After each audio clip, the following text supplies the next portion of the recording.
ஸ்ரீ பல்லூர் வராகியம்மன் செய்வினையை எடுக்க குழந்தையின்மை, கடன் பிரச்சனை, வேலையின்மை, குடும்ப பிரச்சனை, காதல் பிரச்சனை அனைத்துக்கும் தீர்வு வேண்டுமா? வராகியம்மன் காலடியில் 48 நாட்கள் வைத்து பூஜை செய்த வராகி கவசத்தகடு பூஜை அறையில் வைத்து வழிபட்டால் 7 நாட்களில் பலன் நிச்சயம். உடனே அழைக்கவும் 7305548529.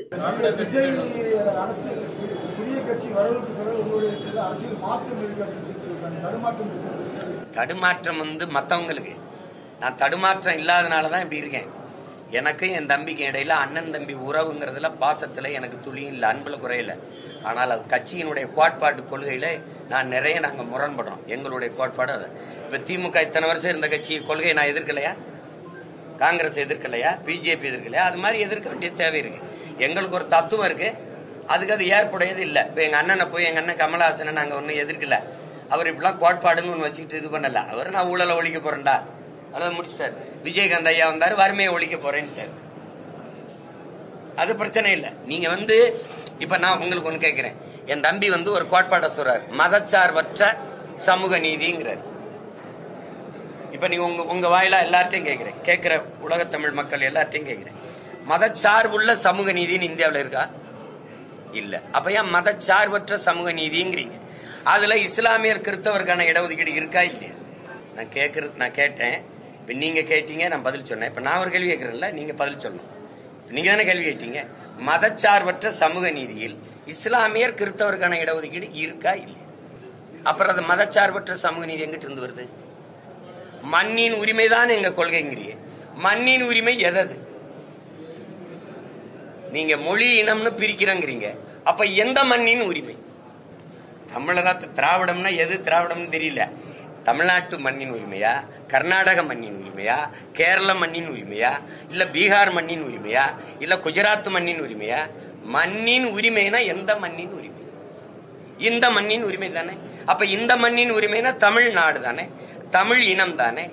அப்ப இது மொழி இனம்னு பிரிக்கிறாங்கன்னா இந்த கோட்பாடு எப்படி இருக்கு பாருங்க. சாதி, மதம், மொழி இனம், பாலினம், நிலம் என்று பிரிக்கிறார்கள்னா இந்தியாவை மொழிவழி மாநிலங்களா பிரித்ததை நீங்கள் ஏற்கிறீர்களா எதிர்க்கிறீர்களா?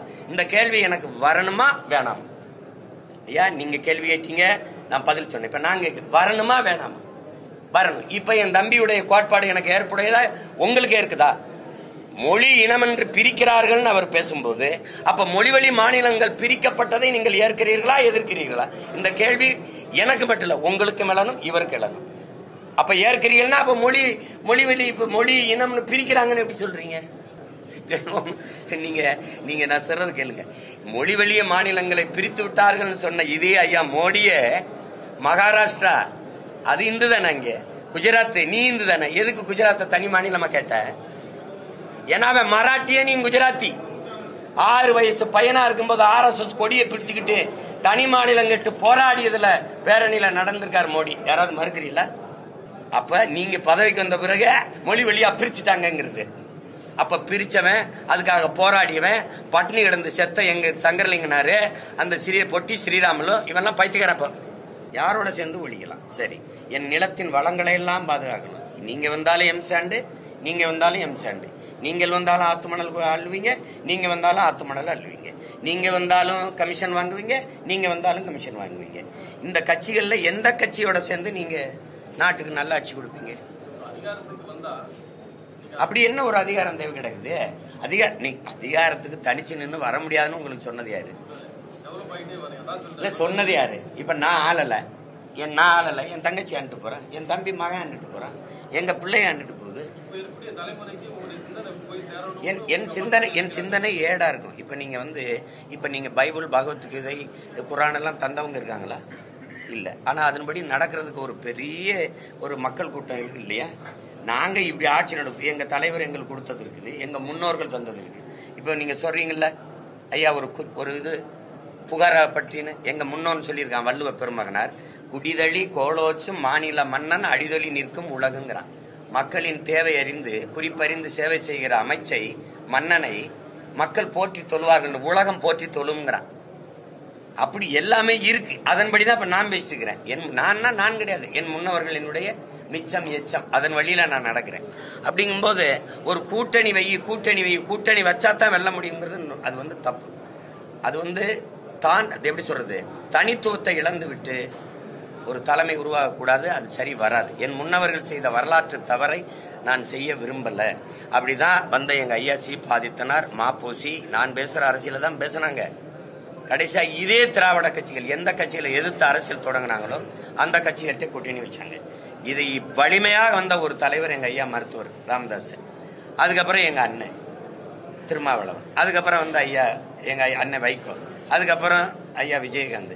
எல்லாரும் என்ன நாங்க எஜமா கோச்சுக்குறாரோன்ட்டு ஒரு தவறுன்னு தெரிஞ்சும் பேச முடியல.